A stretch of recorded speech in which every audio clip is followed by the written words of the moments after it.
मेरा नाम नीलिमा है। बचपन में ही मेरे माता पिता का देहांत हो गया था।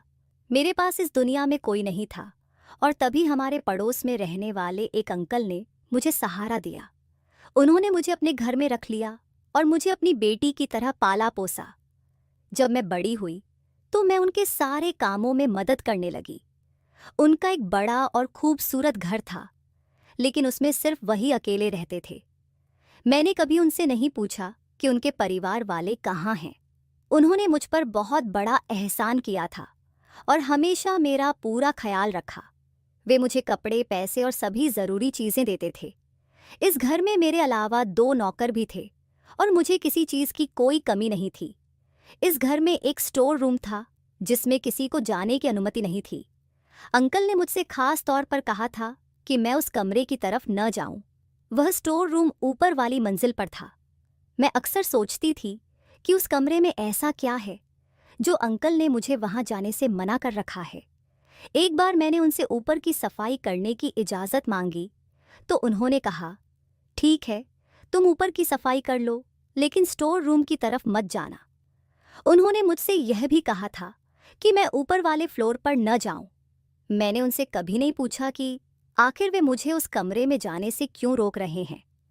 मुझे ये बात समझ में आती थी कि उन्होंने मुझ पर बहुत बड़ा एहसान किया था और उनका मुझ पर बहुत भरोसा था। मैं उनका यह भरोसा तोड़ना नहीं चाहती थी। इस घर में मुझे किसी बात की कमी नहीं थी। मैं अपनी मर्जी से खा पी सकती थी और अपने मन के हिसाब से काम कर सकती थी। मैंने अंकल को कई बार ऊपर वाले फ्लोर से आते हुए देखा था। शायद वे उसी कमरे में जाते थे। कुछ दिन बाद अंकल को शहर से बाहर कुछ काम के लिए जाना पड़ा। उन्होंने मुझे अपने पास बुलाया और पूरे घर की चाबियां देकर कहा, तुम्हें पूरे घर का अच्छे से ध्यान रखना है और हाँ, ऊपर वाले फ्लोर पर सफाई के लिए भी मत जाना। चूंकि अंकल मुझे बचपन से जानते थे, इसलिए उन्हें मुझ पर पूरा भरोसा था। यही वजह थी कि उन्होंने पूरे घर की चाबियां मुझे सौंप दी थीं। मैंने उनसे कहा कि आप चिंता न करें, मैं सब कुछ अच्छे से देखूंगी। अब मैं घर में अकेली थी और मुझे हर चीज़ की आज़ादी थी। अंकल के जाने के बाद मेरे मन में बार बार यह ख्याल आ रहा था कि आखिर स्टोर रूम में ऐसा क्या है जो अंकल मुझे वहां जाने से रोकते हैं। मेरे पास पूरे घर की चाबी थी, जिसमें ऊपर के स्टोर रूम की भी चाबी शामिल थी। मैंने सोचा कि शायद स्टोर रूम में अंकल की कुछ यादें हों जिन्हें वे किसी के साथ साझा नहीं करना चाहते। हो सकता है कि वहां उनका कोई कीमती सामान हो, लेकिन फिर मैं खुद को रोक लेती थी कि अगर अंकल को मेरी इस हरकत का पता चल गया तो उन्हें बहुत दुख होगा। वे तो मुझे इस घर से निकाल भी सकते हैं और उनके अलावा मेरा कोई सहारा नहीं था। इस विचार से मैं डर जाती थी। अंकल के जाने के 1 हफ्ते बाद मैं सोच रही थी कि क्यों ना ऊपर वाले फ्लोर की सफाई कर लूं। इससे मेरा समय भी बीत जाएगा और सफाई भी हो जाएगी। मैंने जब ऊपर सफाई करने के लिए जाना शुरू किया तो फिर से मेरे दिल में ख्याल आया कि मैं स्टोर खोलकर देखती हूँ कि उसमें क्या है। इस बार मैंने बिना देरी किए चाबी उठाई और स्टोर का ताला खोलने की कोशिश की। मैंने डरते डरते स्टोर रूम में कुछ कदम आगे बढ़ाए। जो कुछ मैंने वहां देखा, उसे देखकर मेरे पैरों तले जमीन खिसक गई। मुझे कभी भी यह अंदाजा नहीं था कि उस स्टोर रूम में ऐसा कुछ हो सकता है। जल्दी से मैं दरवाज़ा बंद करके भागते हुए नीचे आ गई। मेरा दिल जोर जोर से धड़क रहा था और पूरे शरीर में डर की एक लहर दौड़ गई थी। मुझे यकीन ही नहीं हो रहा था कि कमरे में ऐसा कुछ होगा। मैं हमेशा यही सोचती थी कि स्टोर में अंकल की कुछ पुरानी यादें होंगी या उनका कोई कीमती सामान होगा जो वे किसी को नहीं दिखाना चाहते। लेकिन जो मैंने वहां देखा वह तो मेरी कल्पना से भी परे था। डर के मारे मेरी हालत खराब हो गई थी। मैं घर में अकेली थी और कुछ देर तक सोफे पर बैठकर समझने की कोशिश करती रही कि आखिर मैंने क्या देखा। कुछ समय बाद मैंने खुद को थोड़ा संभाला, पानी पिया और यह सोचने लगी कि अगर अंकल को इस बारे में पता चला तो शायद वह मुझे इस घर से निकाल देंगे। लेकिन मैं इस रहस्य को जानने की बेचैनी से भी चुप नहीं रह पा रही थी। मैंने सोचा कि अब मुझे अंकल के बारे में पूरी सच्चाई जाननी चाहिए। आखिर वे कौन हैं? उनका बैकग्राउंड क्या है? मैंने मन ही मन ठान लिया कि अंकल के कमरे में जाकर वहां कुछ ऐसा ढूंढने की कोशिश करूंगी जो इस रहस्य से पर्दा उठा सके। मैं धीरे धीरे उनके कमरे में गई और हर चीज की तलाशी लेने लगी। सौभाग्य से उनकी किसी भी दराज में ताला नहीं लगा था, शायद इसलिए क्योंकि अंकल को मुझ पर पूरा भरोसा था। लेकिन आज मैंने उनका भरोसा तोड़ दिया था और इसका अफसोस भी था। फिर भी मैं यह जानने के लिए बेचैन थी कि जो मैंने ऊपर देखा उसका असली मतलब क्या है। मैंने हमेशा यही सोचा था कि अंकल अकेले क्यों रहते हैं और उनका परिवार कहाँ है, लेकिन कभी उनसे पूछने की हिम्मत नहीं की। तलाशी के दौरान मुझे उनकी अलमारी में कुछ पुरानी फोटो और एक डायरी मिली। मैंने वह डायरी खोली और पढ़ना शुरू किया। जैसे ही मैंने डायरी पढ़ी, मेरी हालत और खराब हो गई। अब तक मैं अंकल को बहुत रहमदिल और अच्छे इंसान मानती थी, लेकिन डायरी में लिखी कुछ बातों ने मुझे सोचने पर मजबूर कर दिया कि शायद वे वैसे नहीं हैं जैसा मैंने समझा था। डायरी में सब कुछ स्पष्ट नहीं था, लेकिन कुछ बातें थीं जो मुझे थोड़ा थोड़ा समझ में आ रही थीं। साथ ही कुछ पुरानी तस्वीरें भी मिली। उनमें एक तस्वीर में अंकल के माता पिता थे और उनकी गोद में एक बच्चा था जो शायद अंकल ही थे। इससे मुझे थोड़ा बहुत अंदाजा तो हुआ, लेकिन पूरा सच अब भी अधूरा था। मैंने सब कुछ वैसा ही रख दिया जैसा पहले था, ताकि अंकल को यह शक न हो कि मैंने उनके कमरे की तलाशी ली है या स्टोर रूम में झांका है। अब मुझे अंकल से डर लगने लगा था। बचपन से मैं इस घर में अकेली अंकल के साथ ही रही थी, लेकिन आज जो मैंने देखा उसके बाद उनके प्रति मेरा भरोसा डगमगा गया था। मैं बहुत घबराई हुई थी कि अगर अंकल को इस बात का पता चला तो वे मेरे साथ क्या करेंगे। अंकल के वापस आने का समय हो रहा था और मैं अंदर से बहुत डर गई थी। जब वे घर आए तो मैं जल्दी से उनके लिए खाना बनाकर ले आई और अपने कमरे में चली गई। मन में यही डर था कि अगर अंकल को पता चल गया तो न जाने वे मेरे साथ क्या सलूक करेंगे। कहीं वे मुझे जान से ही न मार दें। मैं अपने कमरे में आराम करने की कोशिश कर रही थी, तभी मेरा फ़ोन बजा। डरते हुए जब मैंने फ़ोन उठाया तो अंकल की आवाज़ सुनाई दी। उन्होंने मुझे अपने कमरे में बुलाया। यह सुनकर तो मेरा दिल जैसे धक धक करने लगा। मुझे लगा कि शायद अंकल को सब पता चल गया है। लेकिन जब उन्होंने कहा, सर्दी बहुत है, मेरे लिए एक कप कॉफ़ी बना दो, तो मुझे राहत मिली। मैंने जल्दी से कॉफ़ी बनाई और उनके कमरे में भिजवा दी। अंकल ने मुझे फिर से अपने कमरे में बुलाया और अपने पास बैठाकर पूछा, क्या तुमने मेरे जाने के बाद मेरे कमरे की तलाशी ली थी? उनकी बात सुनकर मेरे होश उड़ गए। मैं सोचने लगी, उन्हें कैसे पता चल गया?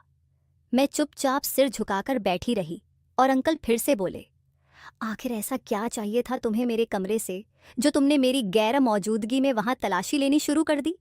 क्या मैंने तुम्हारा ध्यान रखने में कोई कमी छोड़ी थी? अंकल बहुत आराम से बात कर रहे थे, लेकिन मुझे उनका जवाब देते नहीं बन रहा था। उन्होंने आगे कहा, तुम्हें लगा कि मुझे पता नहीं चलेगा? जैसे ही मैंने अपने कमरे में कदम रखा, मुझे समझ आ गया कि किसी ने यहाँ तलाशी ली है। बताओ, आखिर तुम क्या ढूंढ रही थी? हर सामान को उलट पुलट कर दिया। मैंने सोचा, मैंने तो सब कुछ ठीक से रखा था, फिर अंकल को कैसे पता चला? फिर अंकल ने बताया, मैं अपने सारे सामान को बहुत अच्छी तरह से सहेज कर रखता हूँ। मुझे किसी भी चीज़ का इधर उधर होना बिल्कुल पसंद नहीं है। शायद जल्दी में तुम सामान ठीक से नहीं रख पाई थी, इसीलिए मुझे पता चल गया। अंकल बहुत गुस्से में थे, लेकिन फिर भी नरमी से बात कर रहे थे। वे लगातार मुझसे सवाल कर रहे थे और आखिरकार मुझसे सच नहीं छिप पाया। मैंने बताया, मैं ऊपर की सफाई कर रही थी, तभी मेरी नज़र स्टोर रूम पर पड़ी। मैंने अपना शक दूर करने के लिए स्टोर रूम का दरवाज़ा खोला और जो देखा उससे मेरी जान सूख गई। मुझे सच्चाई जानने के लिए आपके कमरे की तलाशी लेनी पड़ी। मुझे लगा शायद कुछ सुराग मिल जाए जिससे पूरा सच पता चले, लेकिन मुझे आपके कमरे में बस एक डायरी और कुछ पुरानी तस्वीरें मिली, जिन्हें देखकर मैं उलझन में पड़ गई। मुझे समझ नहीं आ रहा था कि आपने ऐसा क्यों किया। क्या कोई व्यक्ति किसी के साथ ऐसा कर सकता है? मैं आपको हमेशा नेक और अच्छा इंसान समझती थी, लेकिन अब मैं संशय में थी। मुझे लगा कि सच जानना मेरे लिए ज़रूरी है और इसी वजह से मैंने यह कदम उठाया। मेरी बातें सुनने के बाद अंकल ने गुस्से के बजाय मुस्कुराकर मुझे देखा और कहा, मुझे खुशी है कि तुम्हें सही और गलत का फ़र्क पता है। अगर तुम्हें सच जानना था तो तुम मुझसे सीधे पूछ सकती थी। तुम्हें मेरे कमरे में इस तरह से तलाश करने की जरूरत नहीं थी। मैंने तुम पर भरोसा किया था और तुमने मेरा भरोसा तोड़ा। खैर, अब मैं तुम्हें सारा सच बताता हूँ। अंकल ने बोलना शुरू किया। जब मैं 4 साल का था तब मेरे पिताजी का देहांत हो गया। हमारे पड़ोस में एक व्यक्ति थे जिन्होंने मेरे पिताजी के जाने के बाद मेरा बहुत ख्याल रखा। उन्होंने मेरी माँ से शादी का प्रस्ताव रखा और मेरी माँ ने ये सोचकर उनकी बात मान ली कि वह मेरा ख्याल रखेंगे और मेरे पिता का बड़ा कारोबार भी संभाल सकेंगे। शादी के बाद वे सच में मेरा बहुत ख्याल रखते थे। वे मुझे स्कूल छोड़ने और लेने जाते थे, मेरी हर छोटी बड़ी ज़रूरतों का ध्यान रखते थे। माँ भी उनके साथ खुश थीं, लेकिन यह खुशी ज़्यादा समय तक नहीं टिक पाई। शादी के 1 साल बाद ही मेरी माँ का हार्ट अटैक से देहांत हो गया। मेरे पिता ने अपनी मृत्यु से पहले अपनी वसीयत बनाई थी जिसमें सब कुछ मेरे नाम पर था, लेकिन मुझे यह सब तब मिलना था जब मैं 18 साल का होता। माँ की संपत्ति का थोड़ा हिस्सा उन्होंने अपने दूसरे पति के नाम कर दिया था। अब जब तक मैं 18 साल का नहीं होता तब तक जायदाद की देखभाल का जिम्मा मेरे सौतेले पिता का था। माँ के देहांत के बाद ही उनका बर्ताव बदलने लगा। उन्होंने मेरा स्कूल बंद करवा दिया और मुझे एक कमरे में बंद करके रखते। खाने पीने के लिए भी बहुत कम चीज़ें देते और मुझे भूखा रखते। जब मेरी हालत बहुत खराब हो जाती तब वे मुझे थोड़ा सा खाना और पानी देते। मेरे सौतेले पिता ने सारे वफादार नौकरों को भी निकाल दिया और अपने जैसे लालची लोगों को रख लिया। वे घर पर रोज पार्टियां करते और मेरे पिता की मेहनत की कमाई को उड़ाते। उन्होंने ऑफिस जाना भी बंद कर दिया। जब मैं कमरे से बाहर निकलने की कोशिश करता तो वे और उनके नौकर मुझे मारते। एक दिन जब मैंने भागने की कोशिश की तो उनके एक नौकर ने मुझे देख लिया और जाकर उन्हें बता दिया। उसके बाद वह व्यक्ति मुझ पर और भी अधिक सख्ती करने लगा। उसने मुझे कमरे में बंद ही नहीं किया, बल्कि मुझे रस्सियों से बांध कर रखा। मेरी जिंदगी कठिन होती जा रही थी। एक दिन उसने मुझे बताया कि मेरी माँ की मौत स्वाभाविक नहीं थी। उसने किसी प्रकार की दवा दी थी जिससे उनकी तबीयत खराब हो गई और वह मुझे छोड़कर चली गई। मेरे सौतेले पिता ने मुझे बताया कि उसने यह सब कुछ मेरे पिता की संपत्ति पाने के लिए किया था। वह मेरे साथ अच्छा व्यवहार सिर्फ इसलिए कर रहा था ताकि मेरी माँ उससे शादी कर ले। इसके बाद वह हमें रास्ते से हटाकर सारी जायदाद खुद लेना चाहता था। लेकिन जब माँ के गुजरने के बाद पता चला कि सारी संपत्ति मेरे नाम पर है तो उसने एक नई योजना बनाई। उसने मुझे एक तय उम्र तक जिंदा रखा, क्योंकि उस उम्र से पहले मेरे साथ कुछ होता तो संपत्ति ट्रस्ट के पास चली जाती। इस कारण वह मेरे साथ कठोर व्यवहार करता ताकि मैं मानसिक रूप से कमजोर हो जाऊं। मैंने घर के नौकरों से कई बार मदद मांगी, लेकिन कोई भी मेरी बात नहीं सुनता। सब मेरा मजाक उड़ाते थे और मुझे पागल समझते थे। कई साल तक मैंने ऐसा ही जीवन बिताया जहां मुझे केवल इतना ही भोजन पानी दिया जाता कि मैं जीवित रह सकूं। एक दिन एक नया नौकर मुझे खाना देने आया। उसने मुझसे पूछा कि मैं कौन हूं और इस हाल में क्यों हूं। मैंने उसे अपनी कहानी बताई और उसे मेरे हालात पर बहुत दुख हुआ। उसने मुझे ढांढस बंधाया और कहा, तुम्हें चिंता करने की जरूरत नहीं, मैं तुम्हारी मदद करूंगा। एक दिन जब मेरे सौतेले पिता शहर से बाहर गए हुए थे, उस नौकर की मदद से मैं वहां से भागने में सफल हो गया। वह मुझे अपने गांव ले गया और मुझे अपने घर में शरण दी। जब मैं 18 साल का हो गया तो अपने पिता के वकील से मिला। वह मेरे पिता के अच्छे दोस्त थे। उन्होंने मुझे देखकर बहुत खुशी जताई और पूरी बात सुनने के बाद उन्होंने संपत्ति वापस पाने में मेरी मदद की। जब मेरे सौतेले पिता को इस बारे में पता चला तो उन्होंने माफ़ी मांगने का दिखावा किया। मैंने सबके सामने उन्हें माफ़ कर दिया और अपने घर लौट आया, परंतु मेरे दिल से उनके प्रति नफरत खत्म नहीं हुई थी। उन्होंने मेरे साथ जो कुछ भी किया उसके लिए मेरे मन में बहुत आक्रोश था। उनका लालच ही मेरे लिए बचपन में दुख का कारण बना। मेरे लिए उन्होंने जो किया उसका हिसाब देना ज़रूरी था। मेरे पास उनके बुरे कामों का कोई ठोस सबूत नहीं था, परंतु मैंने निर्णय लिया कि मैं उन्हें सुधारने का मौका दूंगा। मैंने उन्हें उनकी गलतियों का एहसास कराने के लिए कुछ समय अकेले रहने दिया ताकि वे अपनी गलतियों पर विचार कर सकें। जब तक उन्हें अपनी गलतियों का आभास होता, मैं अपने जीवन को नए सिरे से जीने के लिए आगे बढ़ गया। दोस्तों, मुझे उम्मीद है कि आपको मेरी कहानी पसंद आई होगी। अगर कहानी अच्छी लगी हो तो वीडियो को लाइक करें, चैनल को सब्सक्राइब करें और नोटिफिकेशन बेल दबाएं ताकि अगली कहानी का अपडेट सबसे पहले आपको मिले।